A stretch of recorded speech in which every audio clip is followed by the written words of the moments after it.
Tonight I want to speak to you about the greatest mystery in the world, which is a mystery that man has sought to solve since the beginning of time, but has failed to grasp because he looks for the answer in the wrong places. It is not a mystery found in the alignment of the stars, nor is it hidden in the depths of the ocean or buried within the ancient ruins of forgotten civilizations. The mystery is you. It has always been you. Most people walk through this world fast asleep, believing they are awake simply because their physical eyes are open, and they move and eat and work and struggle through the day. But I tell you, they are dreaming a dream of limitation, and in this deep spiritual slumber, they have become victims of a grand illusion. This illusion is the belief that the outer world is the cause of their life, and they are merely the effect. Look closely at the average person, and you will see a man trying to push a river upstream. He exerts tremendous effort and exhausts himself in a futile struggle against circumstances that seem immovable. He fights against his bank account. He fights against the political landscape. He fights against the opinions of others. He believes that if he can just force the world to change through sheer physical effort or logical argument, then he will finally find peace and happiness. But he wonders why his dreams remain elusive, and why he feels like a hamster on a wheel running faster and faster, only to remain in the exact same place. I tell you tonight that this approach is backwards, and it is the root of all human suffering. You have been taught from birth to believe that the world molds you, but the ancient and eternal truth I have come to remind you of is that you mold the world. The world you see with your physical eyes is not the cause of your life, it is the mirror. Consider for a moment the nature of a mirror. When you stand before a glass and you see a reflection that is frowning or disheveled, you would never attempt to comb the hair of the reflection. You would never try to force the reflection to smile while your own face remains rigid with anger. You know that the reflection has no power of its own. It is dead. It only moves when you move. It only smiles when you smile. Yet in the game of life, most people are shouting at the mirror. They are looking at their bills and feeling poor, and then they wait for the bills to change before they allow themselves to feel wealthy. They look at their lonely reflection and feel unloved, waiting for a partner to appear before they allow themselves to feel cherished. They are letting the mirror dictate their reality. This is the great illusion. You must understand that the world around you is nothing more than the outpicturing of your own consciousness. It is the crystallized form of your past thoughts and your habitual feelings. What you call your reality today is simply the harvest of the seeds you planted in your imagination yesterday and last year. The outer world is the shadow cast by your inner light. If you move the object, the shadow must move. If you change your consciousness, the world must change. But you cannot change the shadow by fighting the shadow. You must turn your attention away from the effect and place it entirely upon the cause. And the only cause of the phenomena of life is your own wonderful human imagination. This is where the battle is won or lost. It is not won in the boardroom or the courtroom or the battlefield of physical life. It is won in the silence of your own soul. When you understand this, you realize that there is no one to change but self. This is a terrifying thought to the ego because it removes all excuses. You can no longer blame your parents or your society or your bad luck. But while it removes your excuses, it also restores your power. If you are the cause of your suffering, then you are also the cause of your freedom. You are the operant power. You are the king in your own universe. The challenge you face is that your physical senses are constantly lying to you. They are wonderful servants, but they are terrible masters. Your eyes will look at your current situation and tell you that you are limited. Your ears will hear the news and tell you that the economy is failing. Your body will feel pain and tell you that you are sick. Reason and logic will scream at you to be realistic and to look at the facts. But I tell you that facts do not exist in the way you think they do. Facts are merely the crystallized judgments of men, and they are fluid. What was a fact yesterday is a fallacy today. It was once a fact that the earth was flat. It was once a fact that man could not fly. These facts crumbled because someone dared to imagine something different. If you want to change your life, you must learn to deny the evidence of your senses. This sounds like madness to the worldly man who demands proof before he will believe. He says, "Show me and I will believe." But the spiritual law says, "Believe and I will show you." You must learn to live in the feeling of your wish fulfilled, even when every sign in the outer world denies it. You must learn to walk by faith and not by sight. When I speak of faith, I am not speaking of a blind hope in an external deity. I am speaking of a loyalty to your unseen reality. Imagine you are standing at the foot of a massive mountain. From where you stand, the mountain appears immovable and overwhelming. It blocks the sun, and it seems permanent. This is how your problems look from the level of consciousness that created them. But if you were to rise above that mountain in an airplane, your perspective would shift dramatically. The mountain would become just a small feature in a vast landscape. It has not disappeared, but its significance in your experience has been completely transformed. Your problems are like that mountain. From the perspective of your current consciousness, they seem real and solid. But when you rise in consciousness, when you assume the feeling of having already overcome them, the problems lose their weight. Paths open up where there were no paths. Solutions appear that were invisible to you when you were on the ground. You create through the gentle, natural assumption of the state of your wish fulfilled. You do not force it. You do not struggle. You simply relax into the knowing that creation is finished. Everything you could ever want already exists in the invisible realm of imagination, waiting only for your recognition and acceptance. It is like a radio signal that is always broadcasting. The music is there right now in this room, but you cannot hear it because you're not tuned to the frequency. Your desire for health or wealth or love is already a reality in the quantum field of possibilities. To bring it into your physical world, you do not need to create it. You only need to tune your consciousness to the frequency of having it. So tonight we begin the journey of tuning that frequency. We begin the work of waking up from the dream of limitation. We are going to peel back the layers of illusion and discover the power that has been dormant within you. This is not a lecture on how to get things. This is a guide on how to realize who you really are. For when you realize that you are the creator of your world, the things you desire will flow into your life as naturally as water flows down a hill. But first, you must stop pushing the river upstream. You must stop fighting the mirror. You must withdraw your attention from the problem and place it upon the solution within. You must dare to assume that you are already the person you wish to be. The world will try to pull you back. It will shout at you and demand your attention. It will try to convince you that you are small and helpless, but you will stand firm in the knowledge of the great illusion. You will smile at the mirror, knowing that the reflection must eventually smile back if you maintain your inner joy. You are about to embark on the most important adventure of your life, which is the discovery of the God within.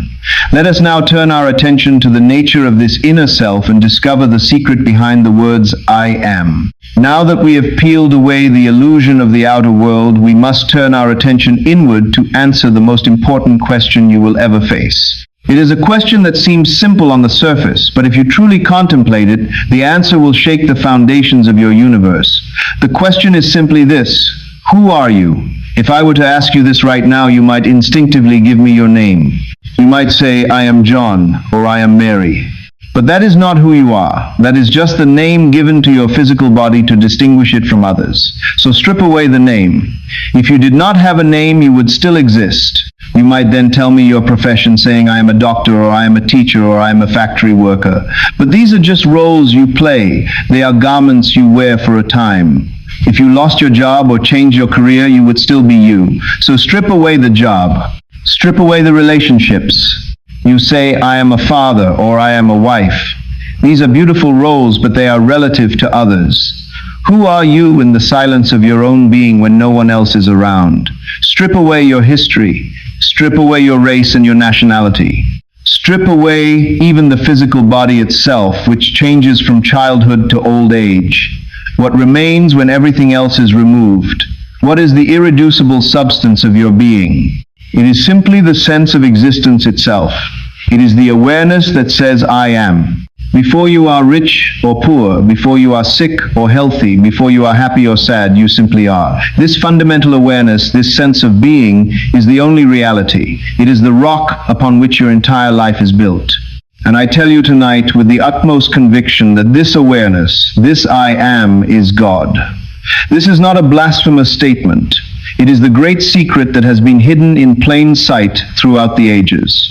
When the ancient scriptures tell us that God's name is I am that I am, they are not giving us a theological label to be debated by scholars. They are giving us a psychological formula for creation. They are telling us that the creative power of the universe is not a man in the sky looking down on you. It is the awareness inside of you looking out. You are the temple of the living God, and the Spirit of God dwells within you as your own wonderful human imagination. When you say, I am, you are declaring your divinity, and you are activating the power of creation.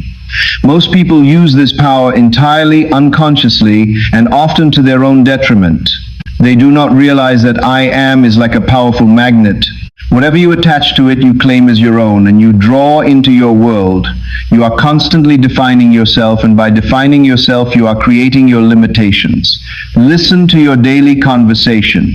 You say, I am tired, I am broke, I am unlucky, I am unworthy.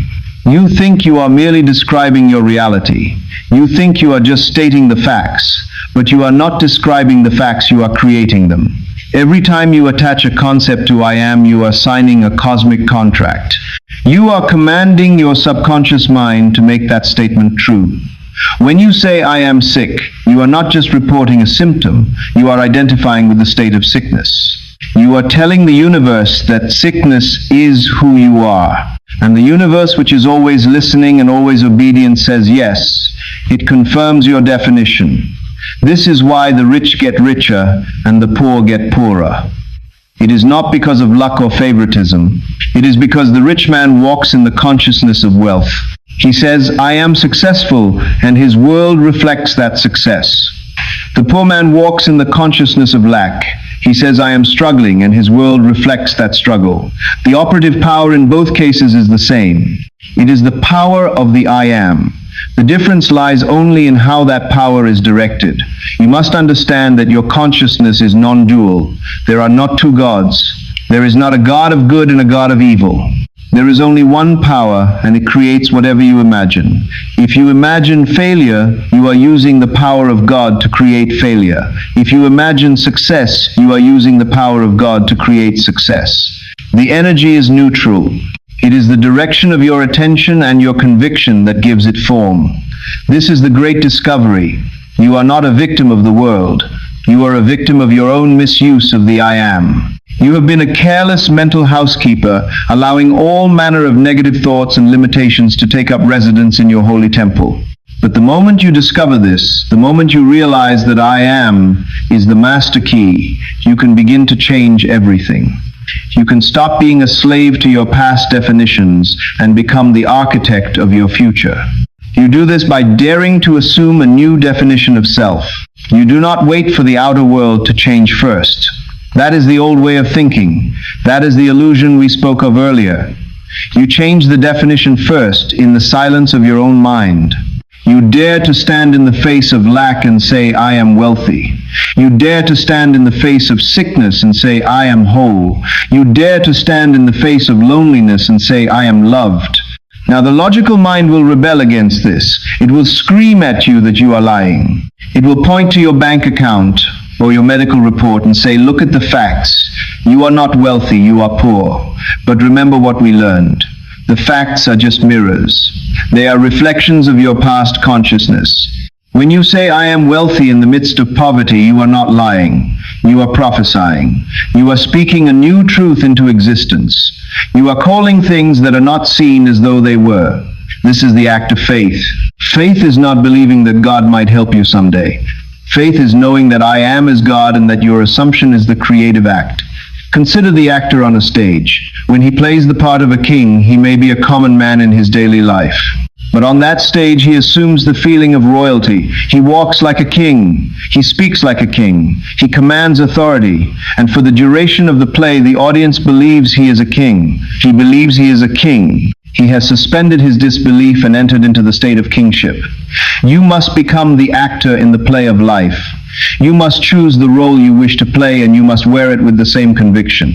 You must clothe your formless I am with the garments of your desire. If you want to be a confident public speaker, do not say, I will try to be confident. Say, I am confident. Feel the confidence rising within you. Recall a time when you felt sure of yourself and amplify that feeling. Attach it to your I am. Wear it like a suit of armor. At first it may feel strange. It may feel like a costume that doesn't quite fit. Your old fears will try to pull you back to the old familiar role of the victim, but you must persist. You must keep asserting your new claim. I am confident. I am success. I am free. As you persist in this new definition, something miraculous happens. The feeling begins to feel natural. The costume begins to feel like your own skin. And once the feeling becomes natural, the outer world begins to shift. Opportunities for success appear. People treat you with newfound respect. Your body responds with vitality. You are not manipulating the world. You are simply becoming the thing you desire to be. You are merging your identity with your ideal. This is the only way true transformation happens. You cannot change your life by changing your job or your city or your spouse while you remain the same person inside. You take your problems with you because you take your I am with you. If your I am is defined by insecurity, you will be insecure in New York just as you were insecure in London. But if you change your I am, if you change your concept of self, you can remain in the same place and watch the world around you transform completely. So your task tonight is to take inventory of your I am. What have you been attaching to your divine name? Have you been taking the name of the Lord your God in vain? To take the name in vain does not mean to use profanity. It means to use the name I am to create nothingness or limitation. When you say I am hopeless, you are taking the name in vain. You are using the creative power to create destruction. Stop doing this. Be vigilant. Become the guardian of the threshold of your mind. Do not let a single negative definition pass through the gate without your permission. Reclaim your power. Start your day by defining who you are.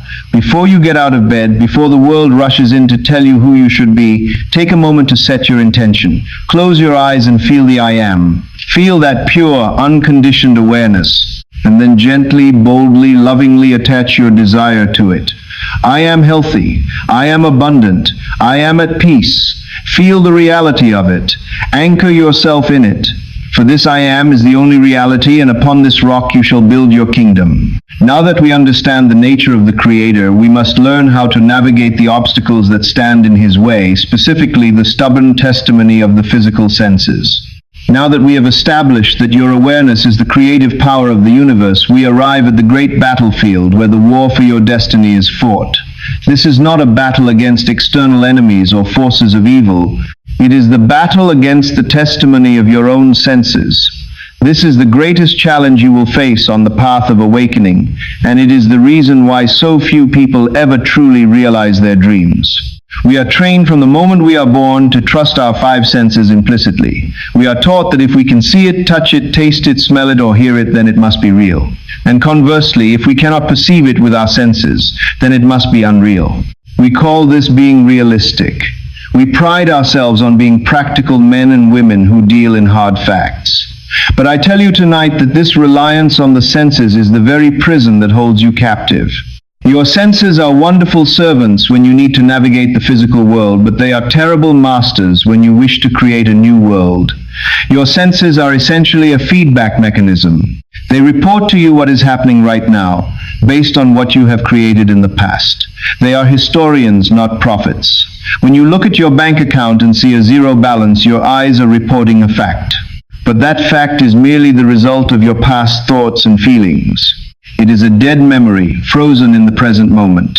If you accept that fact as the final truth, if you say to yourself, I am broke because my eyes tell me so, then you are perpetuating that poverty into your future. You are taking the dead past and breathing life into it again.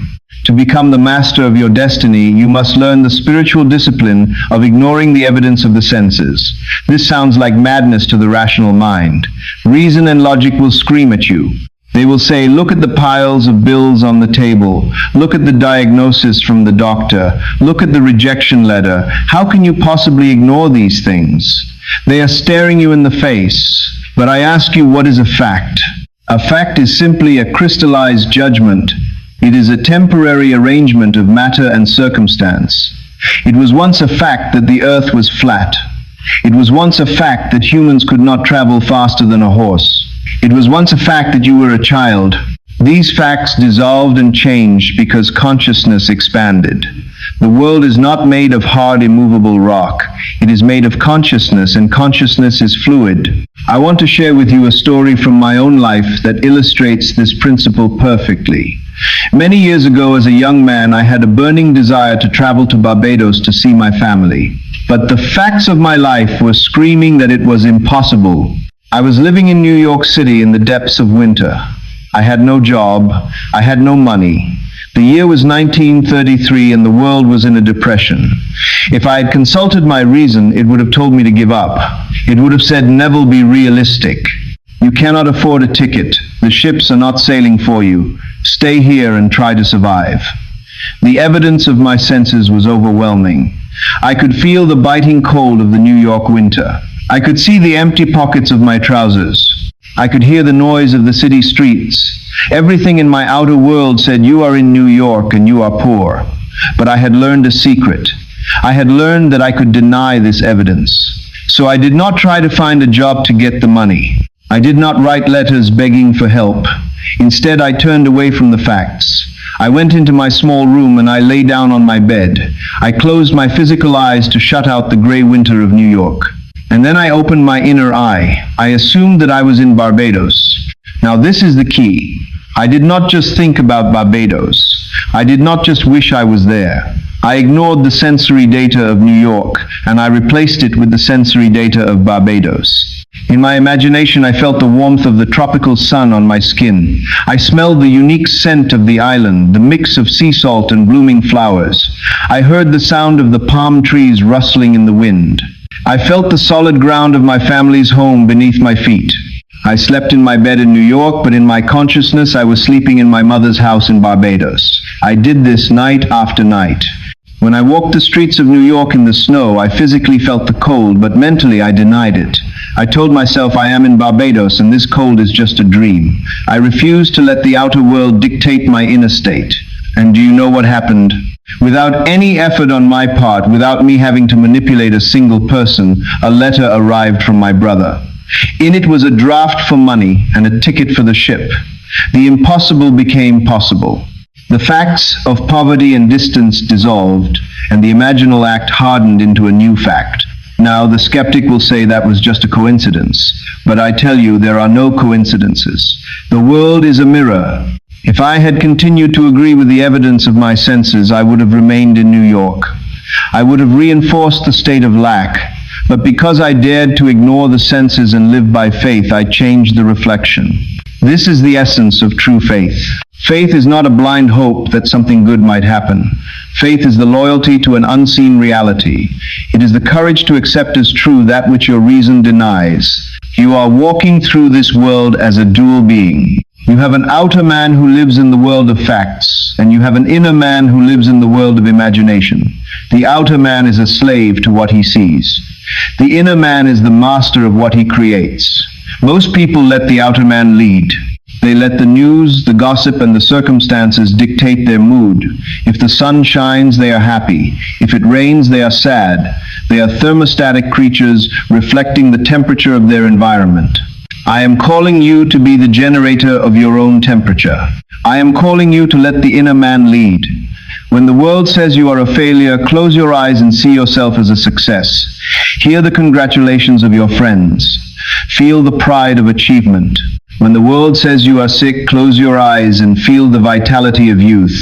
Run on the beach in your mind. Feel the strength in your muscles.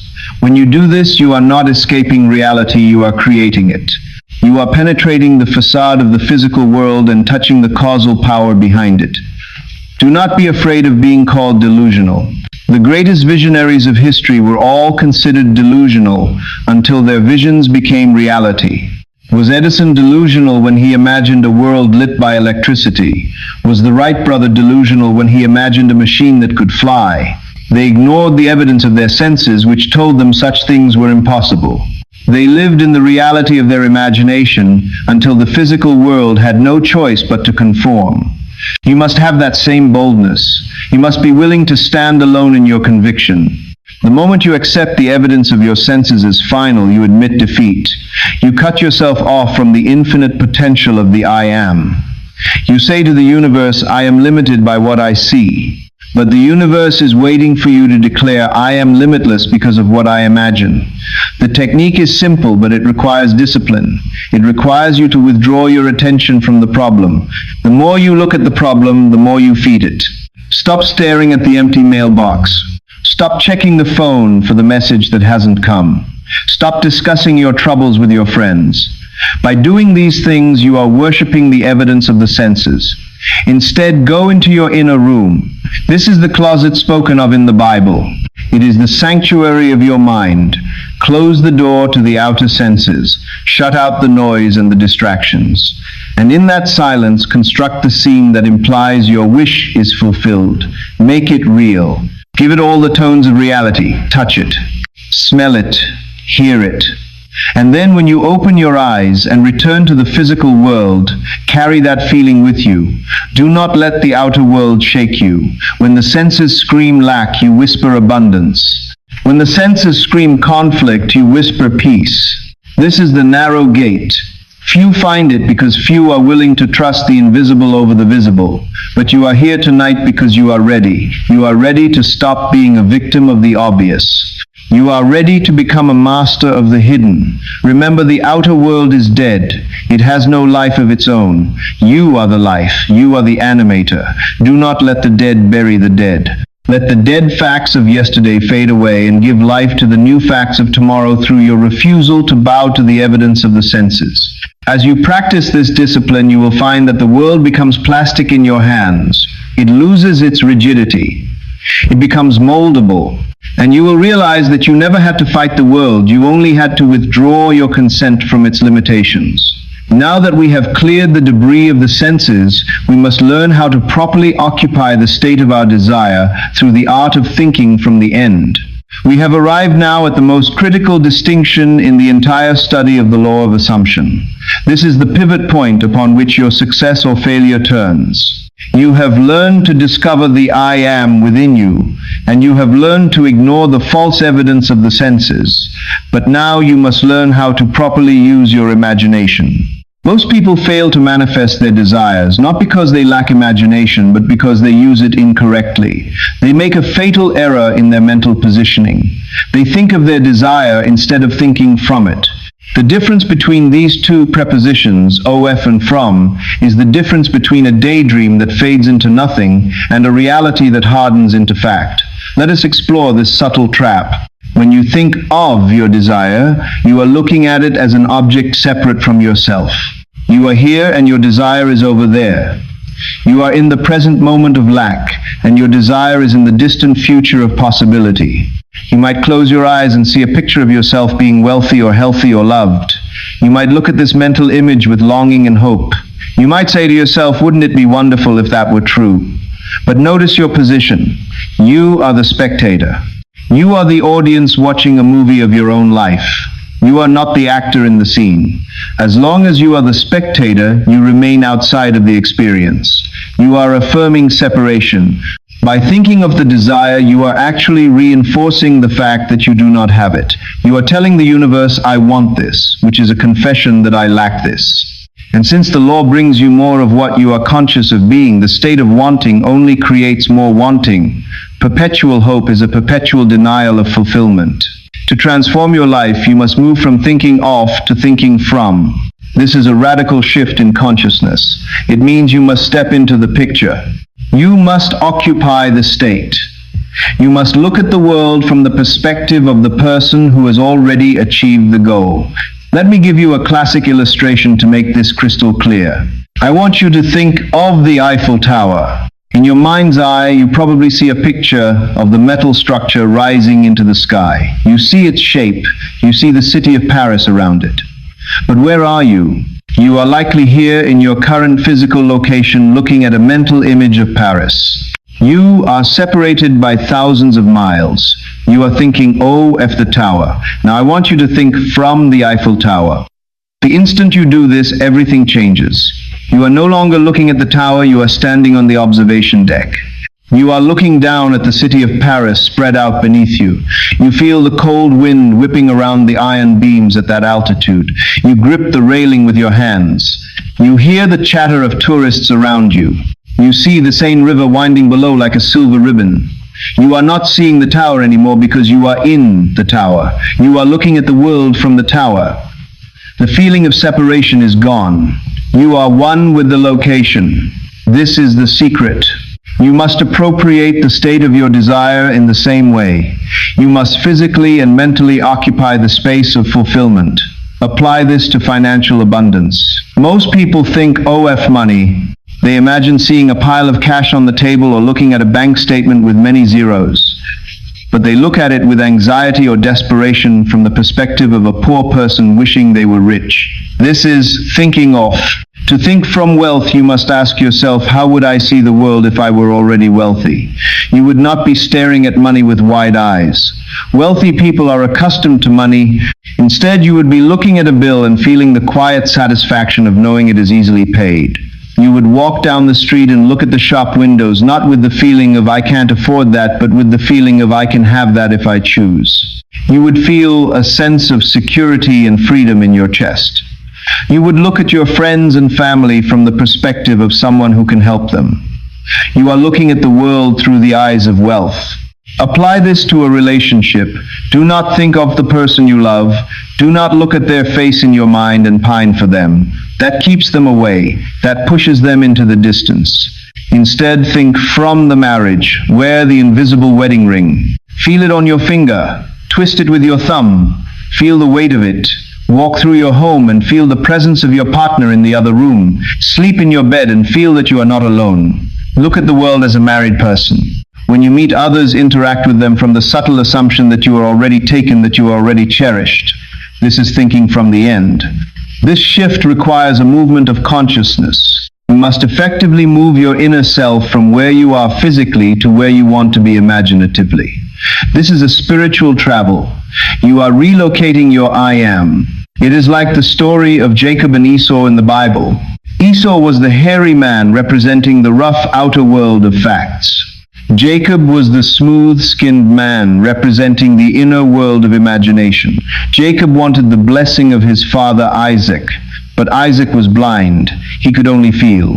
So Jacob dressed himself in the skins of a goat to mimic the feeling of his brother Esau. He deceived his father into believing he was Esau, and he received the blessing. You must be Jacob. Your consciousness is the father Isaac, and he is blind to the outer world. He only responds to what you feel to be true. You must clothe yourself in the skin of your desire. You must put on the mood and the feeling of the wish fulfilled until your consciousness believes it is real. You must wear the suit of the successful man or the healthy woman until it feels natural to you. You are not faking it, you are appropriating it. You are claiming your divine inheritance. When you think from the end, you kill the anxiety of time. When you think of something, you are always wondering when it will come. Will it be next week? Will it be next year? You are waiting. But when you think from the end, you are already there. It is done. You are not waiting for the train to arrive, you are already on the train. You are not waiting for the check to come, you are already spending it in your mind. The feeling of reality is so intense that the physical manifestation becomes secondary. You have already experienced it in the only place that matters, which is your imagination. This practice forces the outer world to conform. The world is a mirror reflecting your inner arrangement. If you are standing in the state of poverty looking at wealth, the mirror reflects poverty. If you step into the state of wealth and look out at the world, the mirror must reflect wealth. You do not get what you want, you get who you are. And who you are is determined by where you are mentally standing. Are you standing in the wish, or are you standing in the fulfillment? I challenge you to test this right now. Take a desire that has seemed impossible to you. Stop looking at it. Stop worshipping it from afar. Step into it. Clothe yourself in it. Assume the feeling of the wish fulfilled. How does your body feel? How does your breathing change? What is the expression on your face? What are you saying to your friends in your mind? Notice that the moment you do this, the desperate longing vanishes. You cannot long for what you already have. The anxiety disappears and is replaced by a deep sense of peace and gratitude. This peace is the signal that you have successfully moved from thinking of to thinking from. This is the pregnant silence of a seed that has been planted. Do not let the world pull you back out. The moment you open your eyes, the senses will try to tell you that you are back in your old room, in your old life. Do not believe them. Remember that you have just returned from the only reality that exists. You have been to the mountaintop and you have seen the promised land. Walk through your day carrying this secret knowledge. Look at your problems with a hidden smile because you know you are looking at them from the solution. You are no longer the victim of circumstances, you are the master of the vision. You have moved your dwelling place, and where you dwell in consciousness, there you shall dwell in the body. This distinction is the key to the kingdom. It is the difference between the dreamer who sleeps and the visionary who awakes. Do not be the man standing outside the bakery looking at the bread through the window and starving. Go inside, eat the bread, partake of the feast in your imagination. For everything that you consume mentally, you will eventually objectify physically. This is the law. Now that we understand how to occupy the state, let us discuss how to make this state feel natural so that it can manifest without strain or struggle. Before we advance to the secret of naturalness, I want to pause for a brief moment. We are traveling deep into the mystery of your own being tonight. If you are finding value in this deep dive into the nature of reality, and if you feel a stirring within you that recognizes these truths, then I invite you to join our community. This channel is a sanctuary for those who are ready to awaken their imagination. Please take a second to click the like button and subscribe to the channel. By doing so, you help this message reach other sleeping souls who are waiting to be awakened. It is a small act, but it connects you to this stream of understanding. Now that you have aligned yourself with us, let us move to the vital ingredient that makes manifestation effortless. We have arrived now at the secret that unlocks the door to effortless manifestation. You have learned how to discover the I am within, and you have learned the vital distinction of thinking from the end rather than thinking of it. But there is one final ingredient that determines whether your imaginal act will harden into fact or whether it will fade away as a mere daydream. That ingredient is naturalness. You see, an assumption will only objectify itself in your world when it feels natural to you. The time it takes for your desire to manifest is directly proportional to the naturalness of your feeling of being it. This is why some people manifest instantly while others struggle for years. It is not a matter of worthiness or destiny. It is a matter of naturalness. Consider your life right now. Everything that is currently present in your world is there because it is natural for you to have it. It is natural for you to have your current name. It is natural for you to live in your current home. It is natural for you to earn your current income. You do not wake up in the morning and grit your teeth and try to believe that you are who you are. You simply accept it. It is effortless. It is the path of least resistance. But when you desire something greater, like more money or a new relationship or perfect health, it often feels unnatural. It feels like a fantasy. It feels distant. And as long as it feels unnatural, you will push it away. The universe responds to your dominant vibration, and if your vibration is one of straining and trying, then the universe will give you more struggle. The spiritual way is the way of effortlessness. Let me illustrate this with a simple analogy. If I were to place a long wooden plank on the ground and ask you to walk across it, you would do so without a moment of hesitation. You would walk from one end to the other with perfect balance and ease. You would not even think about it. But suppose I took that same wooden plank and suspended it between two tall buildings 20 stories high. If I asked you to walk across it, then you would likely tremble with fear. Your heart would race and your muscles would tense up. You might even fall. Now ask yourself what changed. The plank is exactly the same width. Your ability to walk is exactly the same. The physics of the situation have not changed, but your assumption has changed. On the ground, your assumption was safety. It was natural. Up in the air, your assumption was danger. It was unnatural.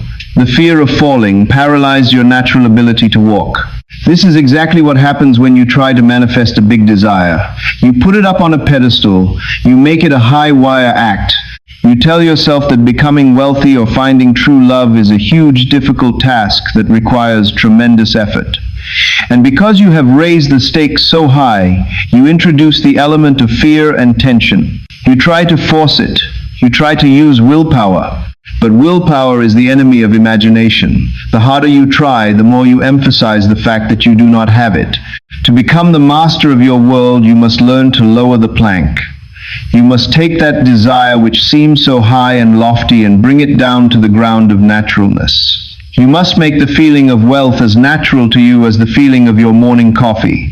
You must make the feeling of health as natural to you as the feeling of your own skin. How do we do this? We do it through the frequency of habitation.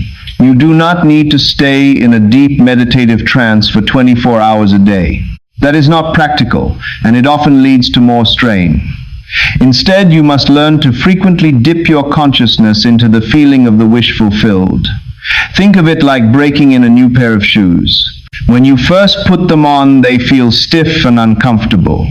They make you aware of your feet, but as you wear them day after day, walking in them for short periods, they begin to soften. They mold to the shape of your foot. Eventually, they become so comfortable that you forget you are even wearing them. That is the state of naturalness. You want to wear the feeling of your desire until it fits you perfectly, until you forget that it is a new feeling and it just feels like you. Catch the mood of your desire in the midst of your daily activities. When you are washing the dishes, ask yourself, if I were already the person I want to be, how would I feel right now? Would I be washing these dishes with anxiety about the future? No, I would be washing them with a sense of peace and security. So bring that feeling of peace into the action. When you are driving your car, imagine that you are driving it to your dream job or to your dream home. Feel the subtle shift in your attitude. It is not about hallucinating things that are not there. It is about changing the atmosphere of your mind. The person who is truly wealthy does not walk around screaming, I am rich, I am rich. That is the behavior of someone who is trying to convince themselves. The person who is truly wealthy walks around with a quiet confidence. They are relaxed about money. They are generous. They are at ease. That is the feeling you are aiming for. The feeling of relief. The feeling of it is done. When you reach the point where your desire feels ordinary, where it feels like it would be the most normal thing in the world for it to happen, then you are on the verge of manifestation. Do not look for fireworks. Do not look for explosions. The arrival of your goodwill comes so naturally that you might almost miss it. It will slip into your life through a series of natural events that seem like coincidences. You might meet someone at a coffee shop. You might stumble upon an article online. A friend might make a random suggestion. And before you know it, you are living in your fulfilled desire. And when you look back, you will wonder why you ever worried. You will wonder why you ever thought it was hard. So your work is to normalize the extraordinary. Take the miracle you are asking for and make it mundane in your mind. Sleep in the feeling of it night after night. Walk in the feeling of it day after day. Do not accept the feeling of lack as your natural home. Evict that tenant. Invite the feeling of abundance to take up residence. Make it feel at home. Make it natural. And when you do this, you align yourself with the flow of life itself. You stop pushing the river and you allow the current of creation to carry you to your destination. This is the secret of the effortless path. And once you have mastered naturalness, you are ready to wield the pruning shears of revision to clear away the weeds of the past. Now that we have learned how to plant the seeds of our desires through the state of naturalness, we must address the weeds that have already taken root in your garden. I want to share with you one of the most powerful tools in your spiritual arsenal. And if you take nothing else from this message tonight, I beg you to take this technique and apply it. I call it the pruning shears of revision. Most men and women live their lives as helpless victims of their past. They wake up every morning carrying the heavy burden of yesterday. They say, I cannot succeed because I failed 10 years ago, or my relationship is ruined because we had a terrible argument this morning. They treat the past as if it were made of stone, as if it were fixed and unchangeable. They believe that once an event has happened, it is etched in history forever and they must suffer the consequences. But I tell you tonight that the past is not fixed. The past is nothing more than memory, and memory is nothing more than imagination, acting in the reverse direction. If you have the power to imagine a future that does not yet exist, then you certainly have the power to reimagine a past that has already occurred. You see, your life is like a garden. Your thoughts and your reactions are the seeds and the plants. If you allow a negative event to remain in your memory without correcting it, you are allowing a poisonous weed to grow in your garden. If you had an argument today and you replay that argument in your mind tonight with anger and resentment, you are watering that weed. You are guaranteeing that the seed of conflict will grow and produce more conflict tomorrow. You are perpetuating the cycle of misery. To break this cycle, you must learn to use the pruning shears. You must learn to cut off the branches that do not bear good fruit and graft new branches in their place. This is not just positive thinking, it is a radical restructuring of your timeline. Here is the technique, and I ask you to try this faithfully every single night before you go to sleep. Review the events of your day. Play them back in your mind like a movie. Watch yourself waking up, going to work, interacting with your family, and handling your business. But here is the secret. Do not just watch the movie passively. As you review the day, if you encounter a scene that displeased you, stop the movie. Do not let it pass. If you received a rejection letter in the mail today, do not accept it as final. In your imagination, tear up that letter and rewrite it. See the letter you wished you had received. Read the words of acceptance and congratulations. Feel the joy you would have felt if that had been the physical reality. If you had a disagreement with your spouse or your friend, do not go to sleep with that anger. Replay the scene, but rewrite the script. Instead of the harsh words, imagine that they spoke to you with kindness and understanding. Imagine that the conflict was resolved peacefully. Replay this new, revised scene over and over again until it feels real, until it crowds out the memory of the physical event. You might ask me if you are just fooling yourself by doing this. You might say that the argument really happened and pretending it didn't is madness. But I ask you, what is real? The physical event is gone. It no longer exists in the present moment. The only thing that remains is the impression it left on your consciousness. That impression is the cause of your future. If you change the impression, you change the cause.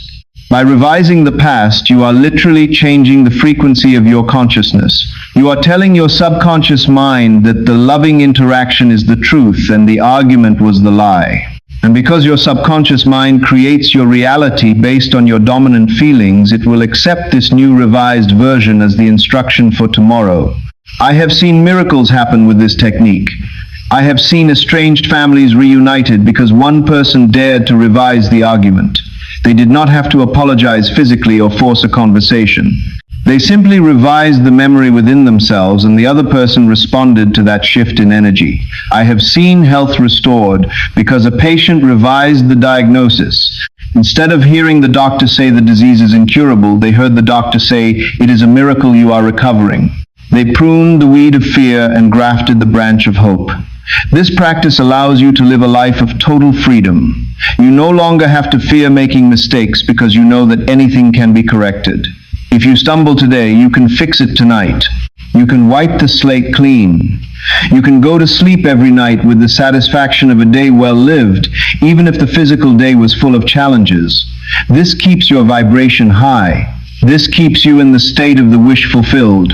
It prevents the accumulation of negative momentum. Do not let the sun go down on your wrath.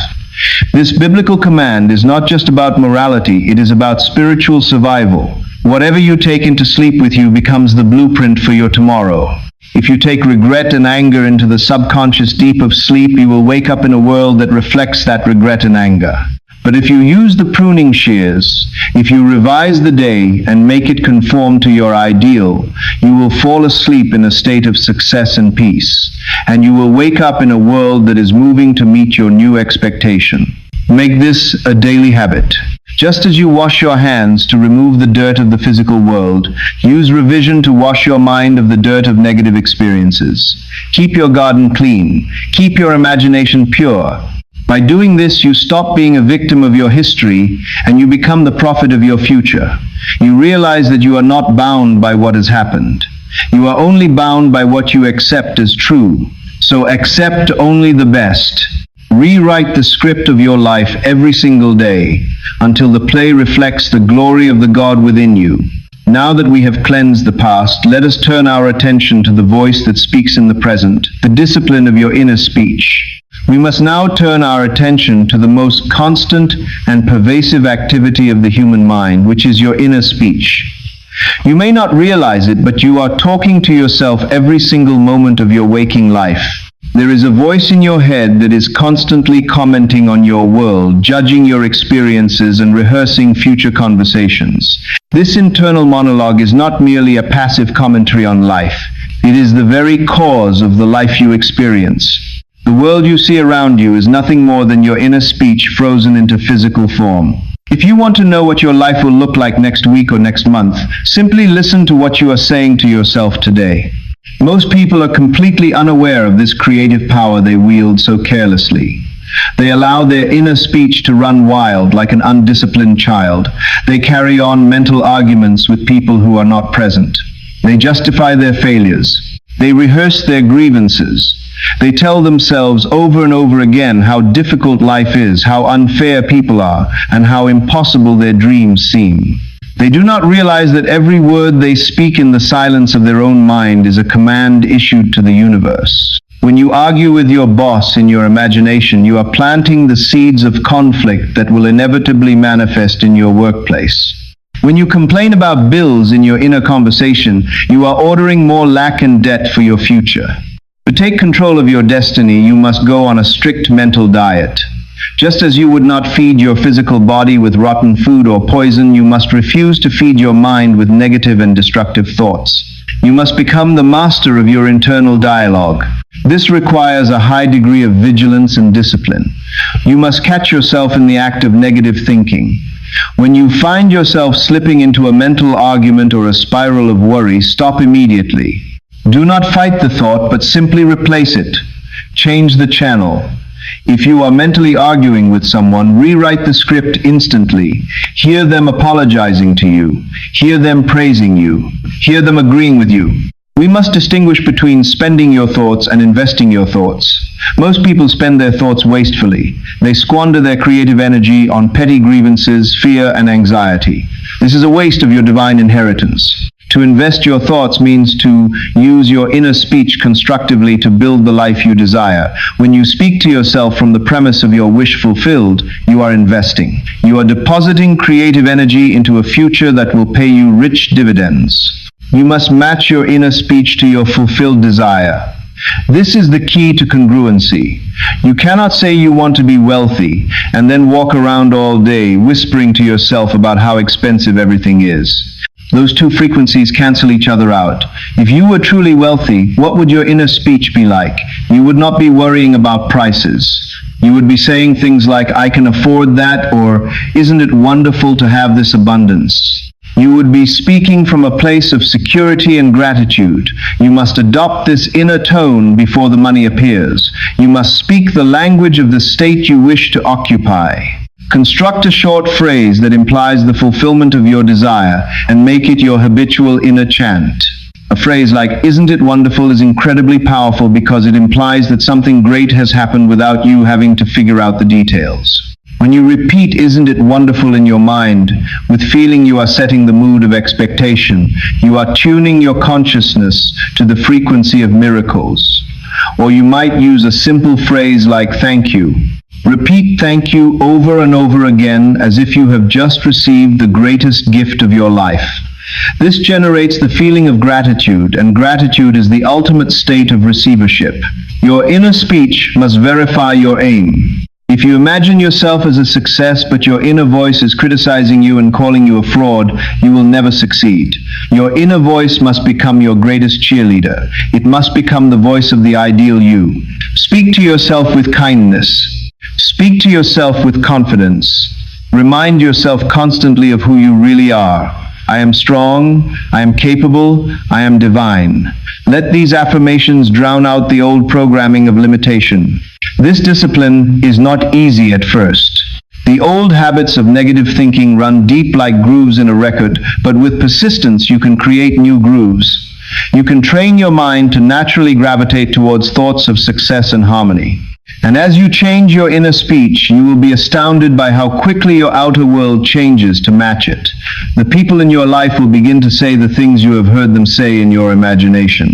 The circumstances of your life will rearrange themselves to echo your internal conversation. Remember that speech is the image of mind, and mind is the image of God. Do not take this power lightly. Your word is your wand. Do not wave it in the direction of what you do not want. Point it steadily and faithfully toward your desire.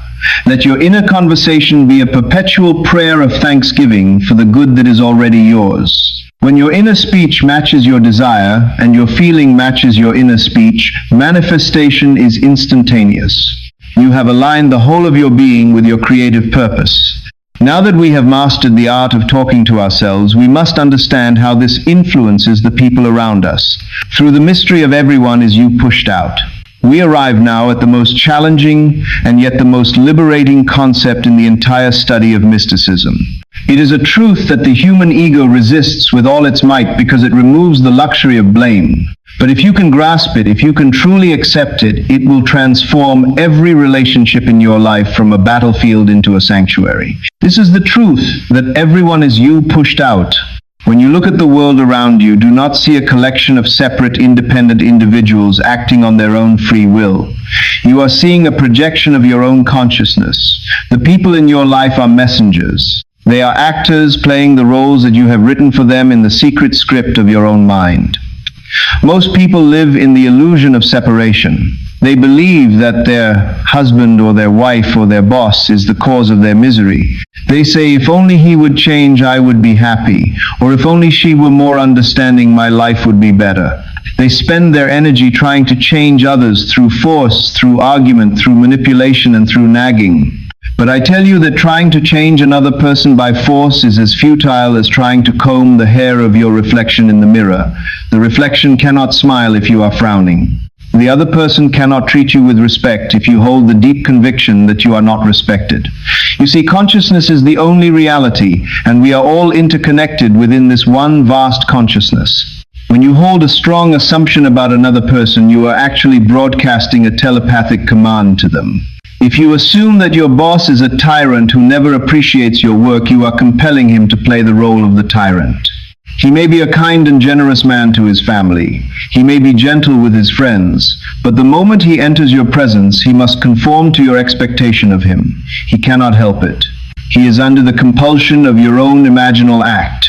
You are the operant power, and he is bearing witness to your inner conversation. This explains why you can change your job or change your partner, and yet find yourself in the exact same situation a few months later. You meet a new person, but because you have not changed your concept of self, they eventually begin to treat you exactly as the old person did. You are taking your own consciousness with you wherever you go. You are the common denominator in all your relationships. Therefore, there is no one to change but self.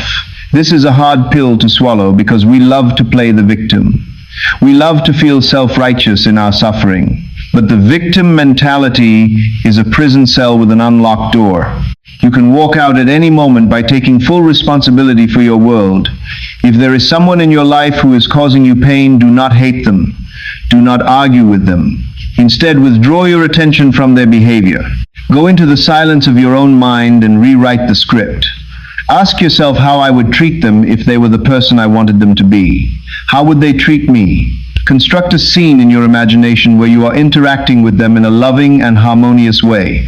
Hear them saying the things you wish they would say. Feel the relief of a healed relationship, and then do the most difficult thing of all. Drop your judgment of them. Release the old story. Stop telling your friends how terrible they are. As you change your inner conception of them, you will see a miracle unfold. They will begin to change. They may not even know why. They will suddenly become softer. They will become more understanding. They will begin to reflect the love that you are generating within yourself. Or if they are unable to match your new frequency, they will simply fade out of your life harmlessly to make room for those who can. But you do not need to lift a finger to force it. The change happens automatically because you have changed the cause. This principle applies not just to individuals, but to the world at large. If you walk through the city assuming that people are dangerous and unkind, you will meet thieves and rude people on every corner. You will find evidence to support your belief. But if you walk through the same city assuming that people are kind and helpful, you will meet saints and helpers. You will find smiles and generosity. The world is a vast mirror reflecting your own heart back to you. When you truly understand that everyone is you pushed out, all conflict ceases. How can you be angry at another when you know they are only reflecting a part of yourself? How can you judge another when you know you are only judging a shadow of your own making? This understanding brings a profound peace. It brings a deep compassion. It allows you to forgive instantly because you realize there is nothing to forgive. You simply correct the error in your own mind and the shadow moves. You are the king or the queen of your own universe. Your subjects await your command, but they do not hear your spoken words, they hear your silent assumptions. So rule your kingdom with love, assume the best of others, see the God in them, listen for the good report. And as you lift others up in your imagination, you lift yourself up. You create a world of harmony because you have established harmony within. The separation is the illusion, the oneness is the truth. Now that we have healed our relationships and cleared the path of conflict, we must understand the nature of time and the patience required for the harvest through the law of gestation. We have now cleared the weeds from our past and disciplined our inner speech and healed our relationships. But there remains one final hurdle that causes more people to stumble than any other. It is the hurdle of time. After you have successfully imagined your desire and felt the reality of it, the question inevitably arises in the human mind. When will it happen? I have imagined it, I have felt it, so where is it? Why has it not appeared yet? This impatience is the subtle thief that steals your seed before it has a chance to harvest. You must understand that we are living in a three-dimensional world that is governed by the law of time. While an imaginal act is instantaneous in the spiritual realm, its projection into this physical world requires a span of time which we call the interval of gestation. Everything in this world has its own appointed hour. There is a time for every purpose under heaven. If you plant a seed of corn, you know that you must wait a specific number of weeks before you see the sprout. If you plant a mighty oak tree, you know that the wait will be years. You do not panic after one day because you do not see the harvest. You do not dig up the seed every morning to check if it is growing. You have confidence in the law of nature. You know that once the seed is properly planted in good soil, the rest of the process is automatic. The earth nurtures it, the rain waters it, the sun warms it, and in its own perfect time it breaks through the soil. Your imaginal acts are spiritual seeds. The moment you successfully assume the feeling of the wish fulfilled, the moment you reach that point of inner satisfaction where you feel it is done, you have impregnated your subconscious mind. You are spiritually pregnant. And just like a physical pregnancy, there is a gestation period. We do not know how long that period will be for your specific desire. It might be an hour. It might be a week. It might be a month. But the length of time is not your concern. Your only responsibility is to remain faithful to the pregnancy. Think of the expectant mother. She does not wake up every morning wondering if she is still pregnant. She does not need to see the baby's face to know it is there. She feels the life within her. She prepares for the arrival. She buys the clothes. She sets up the room. She lives in a state of happy expectation. She does not try to force the birth before the baby is ready, because she knows that would be disastrous. She trusts the wisdom of her body to bring forth the child at the perfect moment. You must have this same confidence in your spiritual pregnancy. You must walk through your days with the quiet, secret knowledge that your desire is already a reality and its physical appearance is inevitable. The interval of time between your assumption and its manifestation is not empty time. It is a period of intense activity behind the scenes. This is what we call the bridge of incidents. The universe is busy rearranging the circumstances of your life to make way for your desire. It is moving people into position. It is creating coincidences. It is influencing events in ways that your conscious mind could never plan or foresee. You do not need to build this bridge. You do not need to figure out the how. If you try to force the how, you will only delay the what. Your interference creates resistance. Your anxiety creates blocks. When you are anxious, you are essentially saying that you do not trust the law. You are looking at the clock and tapping your foot and demanding that the universe hurry up. But you cannot rush a harvest. If you pull the fruit from the tree before it is ripe, it will be bitter. If you demand your manifestation before the bridge of incidents is complete, you may find yourself unprepared to receive it. Trust that the timing is perfect. Trust that the delay is not a denial but a preparation. You are being prepared to handle the blessing that is coming your way. The greatest mistake people make during this gestation period is looking for signs. They look at the outer world for evidence that their imagination is working. They say, I have been imagining for 3 days, but my bank account is still empty, so it must not be working. This is fatal. As we discussed earlier, the outer world is a delayed reflection. Looking for signs in the outer world is like digging up the seed to see if it has roots. Every time you dig it up, you kill it. You must leave it alone in the darkness of the soil. You must trust the unseen process.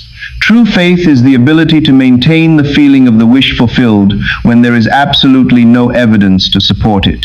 It is the ability to smile when the world frowns because you know something the world does not know. You know that you have planted a seed and you know that the harvest is sure. So what do you do while you wait? You occupy the state. You continue to live in the feeling of the end. You water your seed with gratitude. You do not water it with worry. Every time you think of your desire, think of it with a thank you. Thank you that it is done. Thank you that it is mine. This gratitude keeps the soil fertile and keeps your vibration high. Relaxation is the key. The more you relax, the faster the process moves. Tension and struggle only constrict the birth canal of your desire. Let go of the grip of control. You have done your work. You have planted the seed. Now let the infinite wisdom of the universe do its work. Walk with the confidence of a king who has issued a decree and knows it must be obeyed. Do not waver. Do not doubt. The vision has its own appointed hour. It ripens, it will flower if it be long. Then wait, for it is sure, and it will not be late. Now that we understand how to wait with power and patience, we must learn the final attitude that seals the deal, the spirit of supreme confidence, where we act as if we are the best. We have now arrived at the attitude you must carry as you walk through this world. We have spoken of techniques and laws and mental disciplines, but all of these tools must be wielded by a hand that is steady and a heart that is courageous. To see the greatest results from the law of assumption, you must adopt a spirit of supreme confidence. I want to give you a command that may startle you at first, but if you apply it, I promise it will revolutionize your life. I want you to act as if you are the best. I want you to walk through your days with the inner conviction that you are the finest expression of life in your chosen field. Now I must clarify this immediately, because the human ego loves to twist spiritual truths. When I say act as if you are the best, I am not speaking of arrogance. I am not speaking of the loud and boastful behavior of the insecure man who needs to belittle others to feel tall. Arrogance is a sign of weakness. It stems from a deep feeling of inferiority. The arrogant man is constantly comparing himself to others and trying to prove his worth. The spirit I am speaking of is the exact opposite of arrogance. It is a quiet and unshakable knowledge of your own divinity. It is the recognition that the power of God dwells within you and that God does not create junk. God creates perfection. When you act as if you are the best, you are honoring the Creator within. You are saying that this unique vessel, this unique personality that I am, is a masterpiece. To play small, to hide your light, to walk with your head down is an insult to the power that created you. You were not born to crawl. You were born to soar. You were not born to apologize for your existence. You were born to express the glory of the imagination. Consider how the world treats you. The world is a ruthless marketplace. It accepts you at your own evaluation. If you value yourself cheaply, the world will buy you cheap. If you walk into a room acting like a nobody, the world will treat you like a nobody. It will ignore you. It will overlook you. It will give the opportunities to someone else. But if you walk into that same room with the air of a king or a queen, if you carry yourself as if you are the most important person there, the world will instinctively make way for you. People will be drawn to your energy. They will want to know you. They will want to help you. They are responding to the price tag you have placed upon yourself. I remember a time in my own life when I was filled with self-doubt. I was a teacher, but I felt unworthy. I compared myself to other great speakers and writers and felt that I came up short. And as long as I held that feeling of inferiority, my audiences were small and my impact was limited. But one day I decided to change my assumption. I decided to act as if I were the best teacher of these principles in the world. I did not go out and tell people I was the best. I simply assumed the feeling of it within myself. I walked to the podium with a new authority. I spoke with a new conviction. I stopped trying to please everyone and started speaking the truth as I saw it. And the transformation was instant. The audiences grew. The letters of gratitude poured in. The world reflected my new estimate of myself. You must apply this to your own life. If you are a business owner, act as if your product is the gold standard of the industry. Serve your customers with the grace and excellence of the best company on earth. If you are a parent, love your children as if you are the greatest parent who ever lived. If you are an artist, create as if you are a master. Do not wait for the award. Do not wait for the promotion.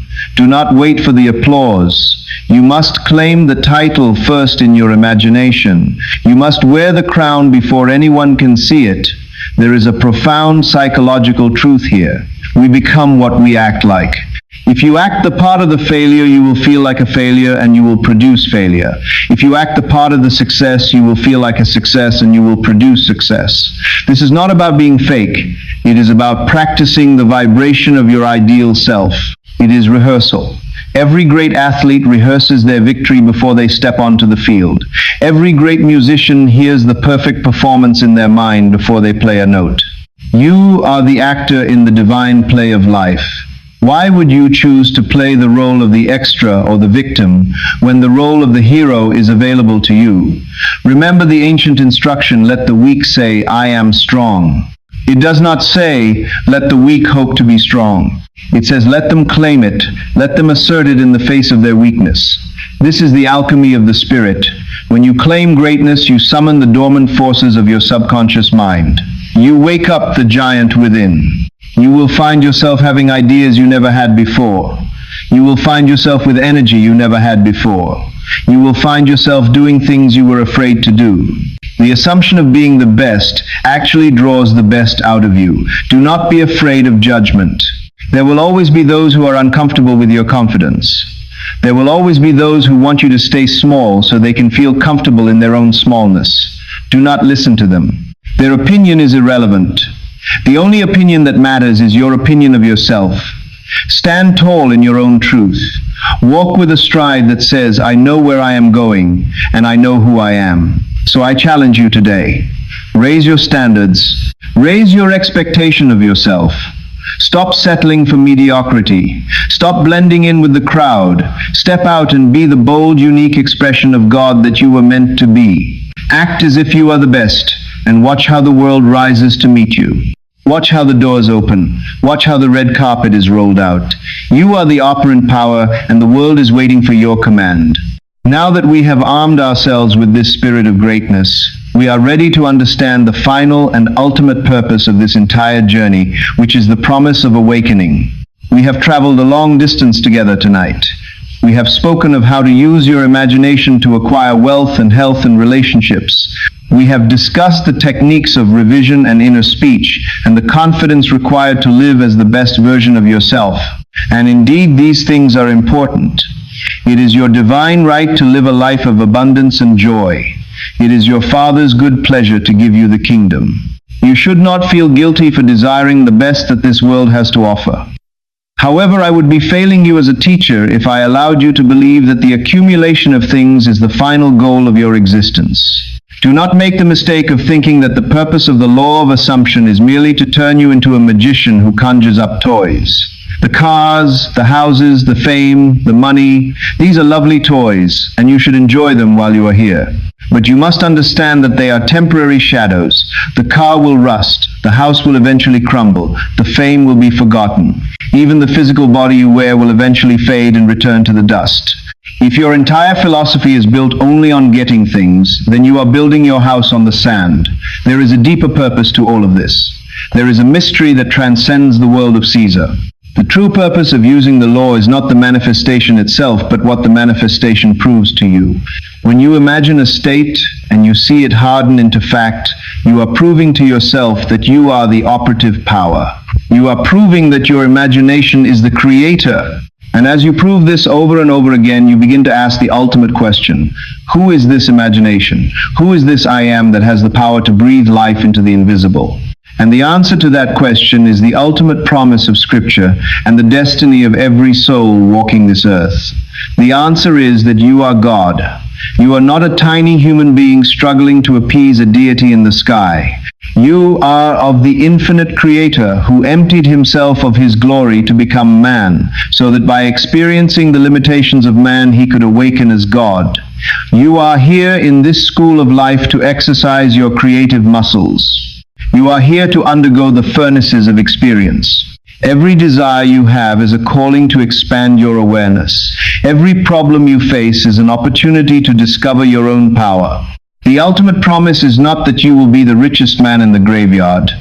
The ultimate promise is that you will awaken from the dream of life to realize that you are the dreamer. When you wake up from a nightmare in your bed, you feel a sudden wash of relief because you realize that the monsters were not real. They were creations of your own mind.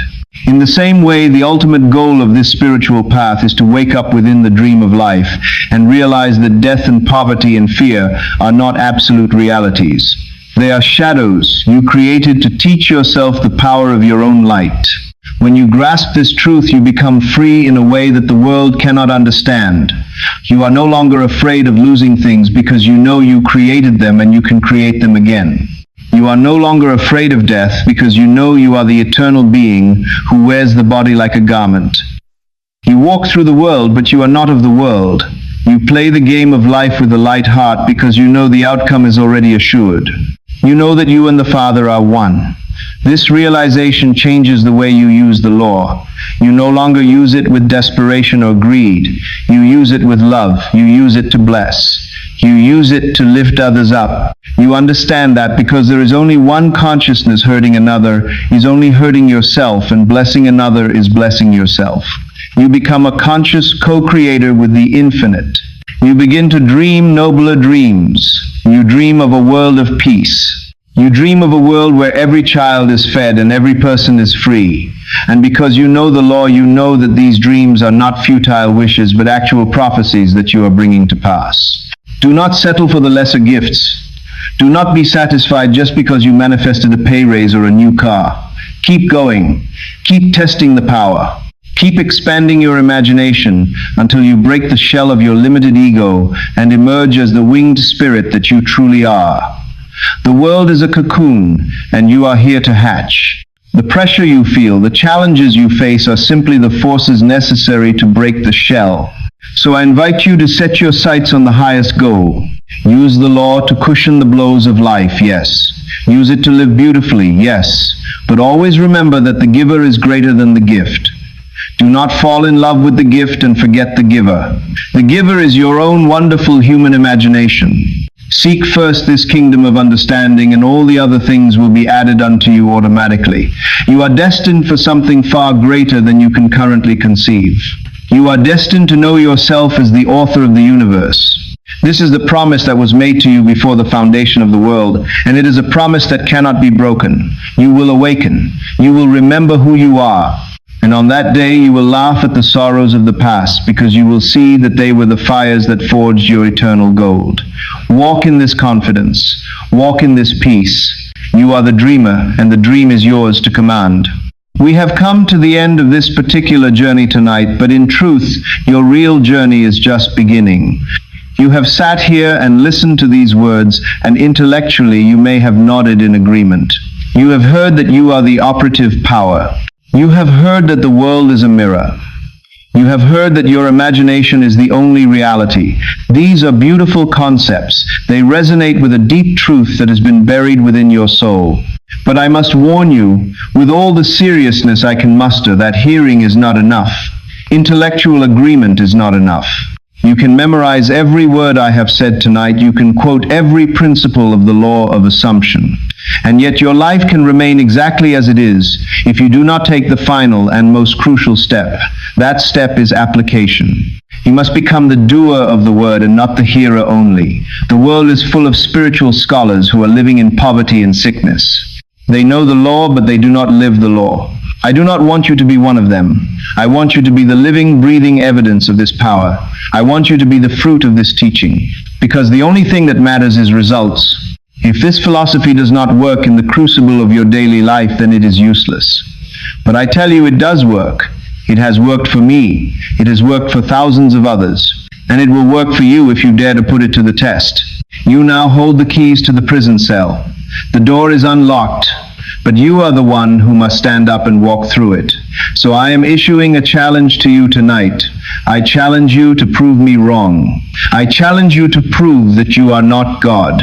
I challenge you to pick one desire tonight. Just one. It does not matter how big or small it is. It could be a sum of money. It could be a text message from a specific person. It could be the healing of a physical condition. Choose it clearly. Define it. And then tonight, when you lay your head upon your pillow, do not go to sleep in the old way. Do not let your mind drift into the unconscious chaos of the day's worries. Instead, take control. Enter the state of the wish fulfilled. Construct a scene that implies you already have what you want. Feel the reality of it. Sleep in that assumption. Do this tonight, and do it tomorrow night, and the night after that. Do not look for signs. Do not ask how. Just persist in the assumption until it hardens into fact. When you see it manifest in your world, and you will see it manifest, you will have found something far more valuable than the desire itself. You will have found your faith. You will have found the rock under your feet. You will know from your own experience that you are the creator. And once you know that no one can ever take it away from you, you will be free from the tyranny of chance and luck. You will be the master of your fate. I also want to invite you to deepen your commitment to this path. This video you have watched is not just a collection of words. It is a transmission of energy. It is a wake-up call. If you have felt a stirring in your heart while listening, if you have felt a sense of remembrance as if you have always known these truths but had simply forgotten them, then I invite you to join our community. This channel is dedicated to the awakening of the human imagination. We are building a sanctuary for those who are ready to leave the victim mentality behind and step into their divine power. If you wish to continue this study, if you wish to be reminded daily of who you really are, if you wish to surround yourself with a vibration of truth and power, then I ask you to subscribe to this channel right now. Click the notification bell so that you do not miss a single lesson. By subscribing, you are making a declaration to the universe. You are saying, I am ready. I am ready to wake up. I am ready to take responsibility for my world. Do not let this inspiration fade by tomorrow morning. Lock it in with a commitment. Share this video with a friend who is struggling. Be the light for someone else. For as you give, so shall you receive. We are living in a time of great change. The world is waking up. The old structures of fear and limitation are crumbling, and you are the pioneer of this new consciousness. You are the way shower. As you heal yourself, you heal the world. As you prosper, you show others that abundance is possible. As you rise, you lift the entire collective consciousness with you. So do not minimize your importance. Your awakening is essential to the whole. Go forth from this moment with a new heart and a new mind. Look at your problems and smile because you know they are just shadows. Look at your desires and claim them because you know they are already yours. Walk with the stride of a king or a queen. Speak with the authority of the I Am. Never forget the pruning shears of revision. Never forget to think from the end. And above all, never forget that you are loved beyond measure by the infinite intelligence that created you and dwells within you. The power is in your hands. It has always been in your hands. You have simply been asleep with the scepter of kingship lying by your side. Pick it up. Rule your world with love and imagination. Create a life of beauty. Create a life of joy. Create a life that is a testament to the glory of the God within. Now go and use this power. Believe, imagine, become. The dream is over. The awakening has begun, and it begins with you right here, right now.